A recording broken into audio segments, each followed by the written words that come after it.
President Cyril Ramaphosa's government in South Africa is facing a fierce debate over an age-old problem: land. Specifically, who owns it and who doesn't. That issue is an open wound in the country's post-apartheid era. On the left, there are calls for the government to seize land held by white South Africans, putting serious pressure on President Ramaphosa's government. For white farmers, these calls for expropriation without compensation are familiar. They evoke the violence of government-mandated seizures of white-owned farms in neighboring Zimbabwe nearly 2 decades ago under Robert Mugabe. And for many, the debate stirs up fears that South Africa could fall to economic devastation like its neighbor to the north. Emotions about land reform run high and misinformation abounds. But here are the facts. Expropriation without compensation has happened before in South Africa. In 1913, the government passed the Natives Land Act. Back then, it grabbed 87% of arable land for whites and corralled black South Africans onto reserves where they had no individual ownership rights. Black livelihoods were destroyed.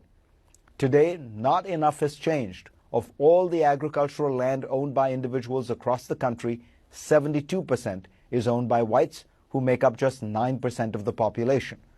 4% of that land is owned by black South Africans, who make up 79% of the population. Nelson Mandela pledged that 30% of South African land held by whites would be distributed to poor black citizens after apartheid. But progress is painfully slow. It's not hard to see why. Land reform is disruptive in a Robin Hood sort of way. As The Economist notes, it involves the government grabbing land from the relatively well-off and doling it out to the poor. This often involves a fight. Take China. In 1949, after the Communist Revolution, the government began grabbing land from landlords who were the victims of brutal violence. Almost half the country's arable land was distributed to 300 million people. The violence was horrific, but the reform had immediate effects. According to The Economist, grain output soared by as much as 70% in the decade following 1945. But revolution isn't always bloody. For instance, South Korea in the 1950s peacefully bought up private farms and distributed the land to tillers, minting 1.6 million small landowners.